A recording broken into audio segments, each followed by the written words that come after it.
भूपेंद्र हुड्डा ने Commonwealth games की मेजबानी अहमदाबाद को देने पर उठाए सवाल। बोले भारत की ओर से मेजबानी गर्व की बात, लेकिन हरियाणा को क्यों नहीं मिला खेल आयोजन का सम्मान। विराट कोहली ने भाई को सौंपी गुरुग्राम वाली प्रॉपर्टी, वजीराबाद तहसील में करवाई कागजी कार्रवाई। हेडलाइंस के प्रायोजक पतंजलि गाय का घी, माँ का भरोसा, प्यार से परोसा।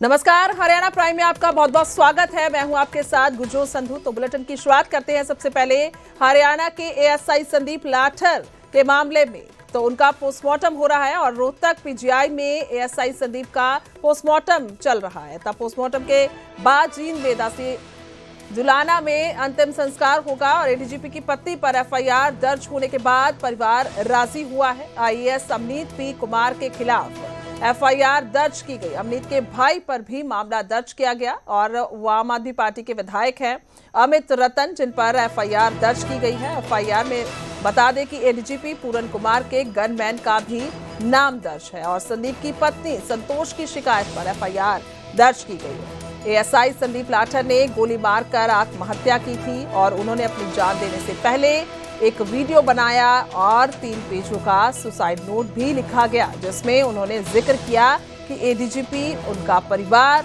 भ्रष्टाचार में लिप्त है और कुल मिलाकर उन्होंने सवाल उठाए और कहा कि वो अपनी जान देने जा रहे हैं। तो उसके बाद परिवार लगातार यही कह रहा है कि इंसाफ चाहिए, उसके बाद ही पोस्टमार्टम होगा, उसके बाद ही अंतिम संस्कार होगा। तो सहमति बन गई है और आईएएस अमनीत और एमएलए भाई पर एफआईआर दर्ज हुई है, जिसके बाद बाकी की कार्यवाही चल रही है। तो सीधा रुख करेंगे पीजीआई रोहतक से। मेरे सहयोगी प्रदीप धनखड़ हमारे साथ लाइव मौजूद हैं। प्रदीप, क्या कुछ इस समय की अपडेट है? और सबसे बड़ा सवाल है आईएएस अमनीत और उनके भाई पर जो एफआईआर दर्ज हुई, इसके बाद क्या उनका कोई रिएक्शन सामने आया? जी बिल्कुल, अभी भी एएसआई संदीप कुमार के शव का पोस्टमार्टम पीजीआई में चल रहा है। पीजीआई के बाहर ही हम मौजूद हैं। यहाँ पर उनके परिजन हैं, उनके गांव वाले हैं, उनके ननिहाल वाले कुछ लोग यहाँ पर एकत्रित हुए हैं। सभी इंतजार कर रहे हैं कि कब पोस्टमार्टम खत्म हो और संदीप के शव का जो है अंतिम संस्कार किया जा सके। जुलाना में ही आज उनके शव का अंतिम संस्कार किया जाएगा। परिजनों से हमारी बातचीत हुई है, उनके ममेरे भाई संजय से। उनका साफ तौर पर कहना है कि पुलिस और प्रशासन सही ढंग से काम कर रहा है और जो संदीप ने सुसाइड करने से पहले सुसाइड नोट लिखा था और जो वीडियो जारी की थी, उसी के आधार पर पूरी कार्रवाई की गई है, उसी के आधार पर एफआईआर दर्ज की गई है। आईएएस अमनीत पर भी एफआईआर दर्ज हुई हो। इतना ही नहीं, वाई पूर्ण सिंह आईपीएस, उनके साले जो विधायक हैं, उनके भी नाम एफआईआर में शामिल किए गए हैं। फिलहाल जो परिजन हैं, जब उनकी मांगे मान ली गई हैं, उनके परिवार के एक सदस्य को सरकारी नौकरी देने की बात भी कही गई है, उसी के बाद जो है पोस्टमार्टम के लिए तैयार हुए हैं। इतना ही नहीं, केंद्रीय आवासन एवं शहरी कार्य मंत्री मनोहर लाल खट्टर, जो कि हरियाणा के पूर्व मुख्यमंत्री रहे हैं, उन्होंने भी परिजनों से मुलाकात की है, जांच का उचित आश्वासन दिया है और सभी मांगे मानने की जानकारी भी पीजीआई में पहुंचकर उन्हें दी है। वो परिजनों से मुलाकात की और उनका ढांढस भी बंधाया है। इतना ही नहीं, केंद्रीय जो मंत्री हैं मनोहर लाल खट्टर, उन्होंने साफ तौर पर आश्वासन दिया है कि जो बच्चे हैं एएसआई के, संदीप के, उनकी पढ़ाई लिखाई और उनके गुजर बसर का पूरी व्यवस्था सरकार करेगी और सारी चीजें देखने का काम करेगी। जी गुरु प्रदीप, इसमें बड़ा सवाल है जिसका जिक्र मैंने पहले भी किया। क्या आईएएस पत्नी जो हैं अमनीत और उनके भाई, उनका कोई रिएक्शन आया? एफआईआर उन पर दर्ज हुई है जो इल्जामात लगाए गए संदीप की ओर से।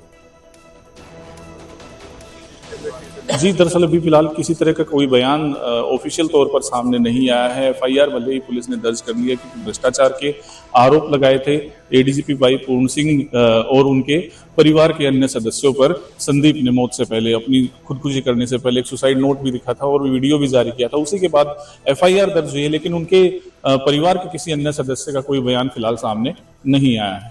ठीक है, आपका रुख करेंगे। बहुत बहुत फिलहाल शुक्रिया। और कुल मिला के बड़ा मामला और इस पे सबकी नजरें टिकी हुई हैं। खास तौर पर अगर बात की जाए तो 2 सुसाइड किए गए। पहला सुसाइड किया एडीजीपी ने और उनकी तरफ से सुसाइड नोट लिखा गया, बड़ा सुसाइड नोट लिखा गया। और इसके अलावा परिवार ने जो इल्जाम लगाए, परिवार की ओर से जो मांग की गई, तो दूसरी तरफ एएसआई संदीप का सुसाइड।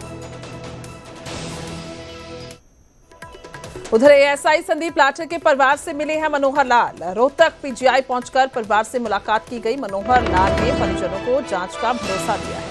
रोहतक पीजीआई में बता दें कि एएसआई का पोस्टमार्टम हो रहा है, परिवार को हर संभव मदद दी जाएगी, ये मनोहर लाल ने कहा है। जो समय मंत्री हैं और सेंटर में तो एएसआई संदीप की पत्नी को नौकरी दी जाएगी। उन्होंने कहा बच्चों की पढ़ाई का खर्च सरकार उठाएगी। तो ये सारी मांगे मानी गई हैं, जिसका जिक्र भी हमारे सहयोगी थोड़ी देर पहले कर रहे थे कि मांगे मानने के बाद ही परिवार राजी हुआ है। परिवार ने हाँ भरी है कि पोस्टमार्टम करवाएंगे, उसके बाद अंतिम संस्कार किया जाएगा। तो अभी की बात की जाए तो मनोहर लाल परिवार से मिले। सबसे पहले तो ये जो घटनाएं हुई हैं वो मैं दोनों घटनाओं की एक साथ बात करता हूँ तो बड़ी दुर्भाग्यपूर्ण घटनाएं हैं और इन घटनाओं को नहीं होना चाहिए था, लेकिन जो हुई है आज की स्थिति इन चीजों को संभालने की है।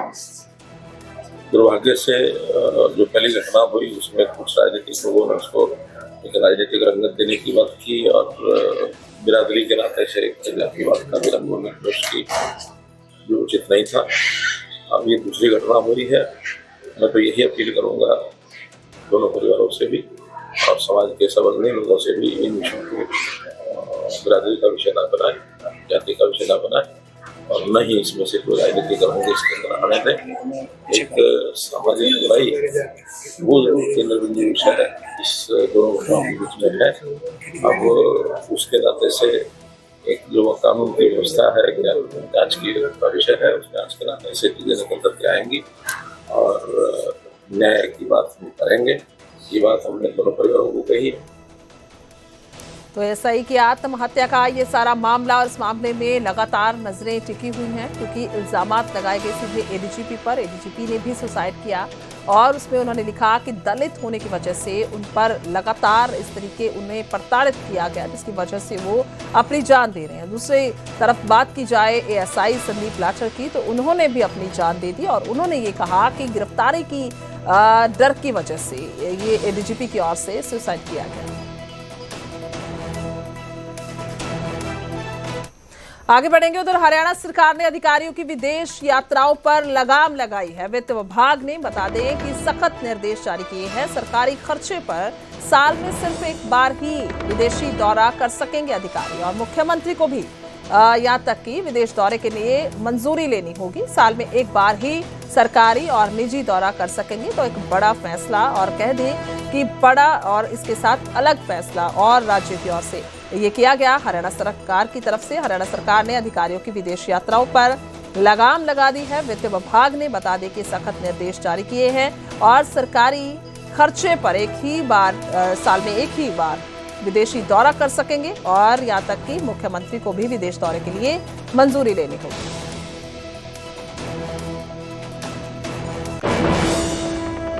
उधर एल्विश यादव और सिंगर फाजिल पुरिया की मुश्किलें बढ़ती हुई नजर आ रही हैं। एल्विश यादव फाजिल पुरिया पर ईडी की कार्रवाई नजर आई है। एल्विश और फाजिल पुरिया के खिलाफ चार्जशीट।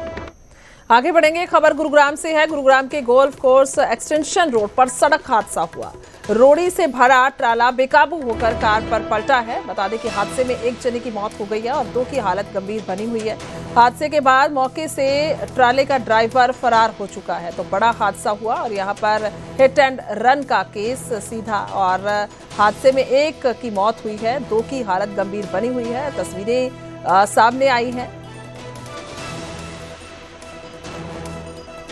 तो हादसे में एक की मौत हुई है और गुरुग्राम में यह हादसा हुआ। गोल्फ कोर्स एक्सटेंशन रोड पर यह हादसा हुआ और रोड़ी से भरा हुआ ये ट्राला बेकाबू होकर कार पर पलट गया। तस्वीरें सामने आई और तस्वीरों में साफ तौर पर अंदाजा लगाया जा सकता है देखकर कि किस तरीके से ये कार पूरी तरह से क्षतिग्रस्त हुई है और पूरी तरह से नुकसान इसका हुआ है और अंदाजा यहाँ से लगाया जा सकता है कि किस तरीके का ये हादसा और एक जन की मौत हो गई है, दो की हालत गंभीर बनी हुई है।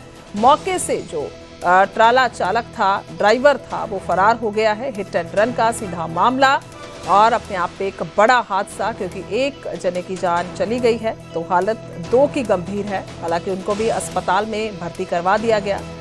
धर्मवीर मेरे सहयोगी फोन लाइन पे हैं। धर्मवीर, क्या कुछ हादसे को लेकर जानकारी? देखिए, गुरुग्राम के गोल्फ कोर्स एक्सटेंशन रोड की ये घटना है, जब सुबह के समय में एक जो ट्राला था जो कि रोडी से भरा हुआ था, वो एक टैक्सी के ऊपर पलट गया और उस टैक्सी में ड्राइवर के अतिरिक्त एक एमएनसी कंपनी का स्टाफ भी मौजूद था, जिसमें बताया जा रहा है कि एक सिक्योरिटी गार्ड था उस कंपनी का और साथ में और भी एक लोग उसमें शामिल थे। कुल मिलाकर इस गाड़ी के अंदर 4 लोग थे और उनमें से एक की मौत हुई है, जबकि 3 लोग इसमें घायल हैं, जो कि 2 गाड़ी सवार हैं और एक ट्रक ड्राइवर, यानी कुल 3 लोग घायल हुए हैं। एक की मौत हुई है क्योंकि टैक्सी में 3 लोग सवार थे, जिसमें जो बाकी 2 लोग हैं, जो ड्राइवर और एक युवती बताई जा रहे हैं, उनकी हालत गंभीर है। दोनों को अस्पताल में भर्ती करवाया गया है, जबकि जो जिस गार्ड की पहचान हुई है उसकी इस हादसे में मौत हो चुकी है। ठीक है, बहुत बहुत शुक्रिया धर्मवीर, तमाम जानकारी के लिए धन्यवाद। तो कुल मिला के ये हादसा बड़ा।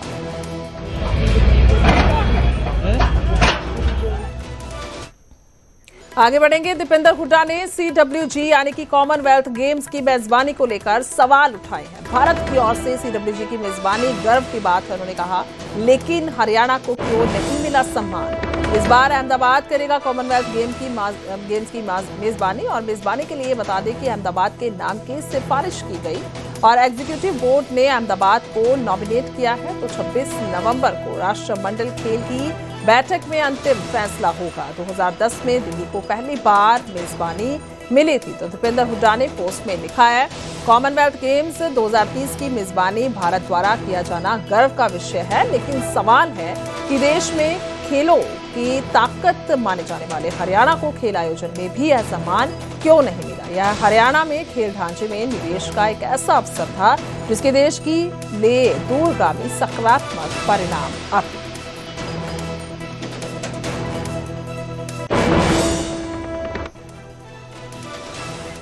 आगे बढ़ेंगे। उधर गुरुग्राम देश का हाईटेक हब अब सड़क सुरक्षा की चुनौती बन चुका है। तेज रफ्तार, हेलमेट और सीट बेल्ट की अनदेखी, रेड लाइट जंप, लोग नियमों को ठेंगा दिखाते हुए सड़कों पर यमराज बनकर घूम रहे हैं। हालांकि इससे निपटने के लिए ट्रैफिक पुलिस ने सख्ती की, लेकिन अभी भी सड़कें नियमों के उल्लंघन के जाल में फंसी हुई है। ये रिपोर्ट।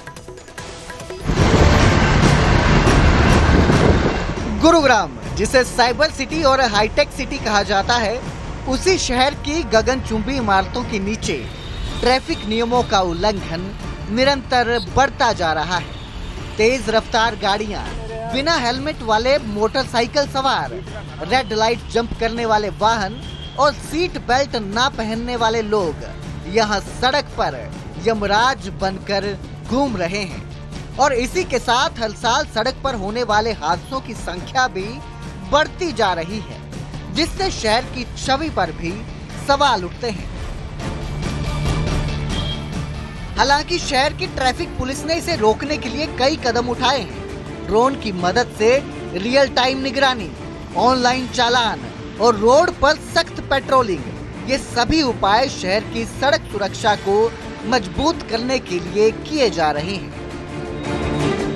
सभी TIs, ZOs को ये सख्त निर्देश दिए गए कि लैंड ड्राइविंग की पालना हो, ताकि किसी प्रकार की ट्रैफिक की भी समस्या ना आए, जाम की भी समस्या ना आए और दुर्घटनाओं में भी कमी आ सके। तो इस पर्पज के लिए हमने ड्रोन सर्विलेंस का भी सहायता ली है और ड्रोन सर्विलेंस करते हुए भी हम चालान किए जा रहे, और विशेष तौर पर नेशनल हाईवे 48 पर और द्वारका एक्सप्रेसवे पर, ताकि जैसे कि आपको पता है कि ये वैसे भी व्यस्तम रोड है, तो और जो वाहन चालक हैं, जब द्वारका एक्सप्रेसवे पे जैसे आप नोट करोगे तो वो भी उसका लाइन ड्राइविंग का पालन नहीं कर रहे, और इसी प्रकार से NH 48 का, तो हम ड्रोन सर्विलेंस की मदद से भी लैंड ड्राइविंग की पालना करवा रहे हैं और जो इसके बारे में अवेयरनेस प्रोग्राम भी कर रहे हैं। ट्रांसपोर्टरों से भी मुलाकात कर रहे हैं, ट्रांसपोर्टरों को भी समझाया जा रहा है कि वो अपने वाहन चालकों को ये निर्देश दें कि वो लेन ड्राइविंग की पालना करें, और फिर भी जो कोई वायलेटर्स होते हैं तो उनके खिलाफ नियमानुसार कार्रवाई की जा रही है। हर एंगल से देख रहे हैं, जहां पर उसकी आवश्यकता पड़ती है, चालान के लिए भी, लैंड ड्राइविंग को ऑब्जर्व करने के लिए भी, कि कहां से, किस पॉइंट से, किस प्रकार से वाहन चालक उसका डिसओबे करते हैं, तो इन सभी पर्पजों के लिए हमने ड्रोन सर्विलेंस की आवश्यकता है और जिसकी भी हम ले रहे हैं। गुरुग्राम में प्रतिदिन लाखों लोग दिल्ली और गुरुग्राम के बीच आते जाते हैं। शहर में लगभग 1,50,000 टैक्सियां, 1,20,000 ऑटो और लाखों निजी वाहन हैं। इतने भारी ट्रैफिक दबाव में नियमों का उल्लंघन शहर की ट्रैफिक व्यवस्था को भी बाधित करता है। आंकड़ों के मुताबिक 1 जनवरी 2023 से 31 दिसंबर 2023 तक कुल 1,23,559 चालान काटे गए, जिनमें से करीब 23,72,40,700 रुपए की रिकवरी हुई। इतना ही नहीं, साल 2024 में यह आंकड़ा और बढ़ गया। 1 जनवरी 2024 से 31 दिसंबर 2024 तक 8,49,840 चालान काटे गए, जिनसे करीब 10,50,92,300 रुपए की रिकवरी हुई।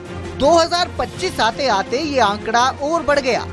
1 जनवरी 2025 से अगस्त 2025 तक ही 14,02,622 चालान हो चुके हैं, जिनसे करीब 20,22,59,600 रुपए की रिकवरी की जा चुकी है।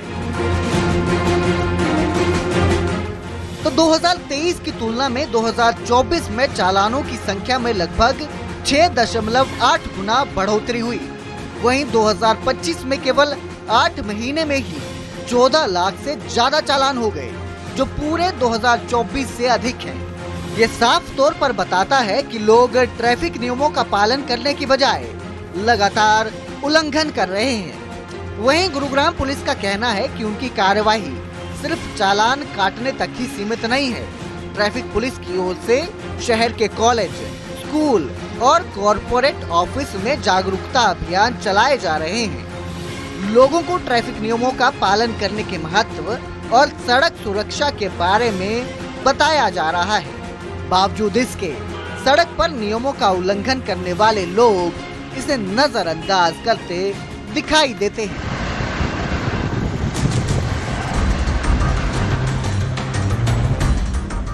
इस उल्लंघन के चलते न केवल शहर में ट्रैफिक व्यवस्था प्रभावित हो रही है, बल्कि हादसों का खतरा भी लगातार बढ़ रहा है। लोग अपनी और दूसरों की जान जोखिम में डालकर तेज रफ्तार और अव्यवस्थित ड्राइविंग करते हैं। शहर में गगनचुंबी इमारतें, कॉरपोरेट हब और पॉश इलाके होने के बावजूद सड़क पर नियमों का उल्लंघन रोजमर्रा की समस्या बन चुका है। ड्रोन और कैमरों के माध्यम से नियम तोड़ने वालों को पकड़ा जा रहा है, लेकिन चालान केवल एक कदम भर है। असली सुधार तब आएगा जब लोग अपनी जिम्मेदारी समझेंगे। अब जरूरत केवल चालान और जागरूकता अभियान की नहीं, बल्कि लोगों के नजरिए में बदलाव लाने की है। जब तक नियमों का पालन हर व्यक्ति नहीं करेगा, सड़क पर सुरक्षा और जीवन जोखिम में रहेंगे। गुरुग्राम से धर्मवीर शर्मा की रिपोर्ट, न्यूज़ 18 पंजाब हरियाणा।